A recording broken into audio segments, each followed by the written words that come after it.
Merhaba arkadaşlar, yepyeni haberlerle karşınızdayız.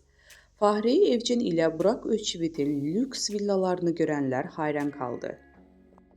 Mutlu evlilikleri ile sanat dünyasının örnek çiftlerinden olan Fahriye Evcen ile Burak Özçivit son dönemde yaptıkları reklam anlaşmaları ile gündemden düşmüyor.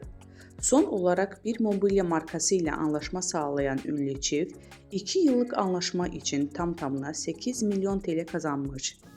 Şimdilerde sosyal medya paylaşımlarıyla sık sık gündemde olan Fahriye Evcen, evinin salonunda paylaşım yaptı.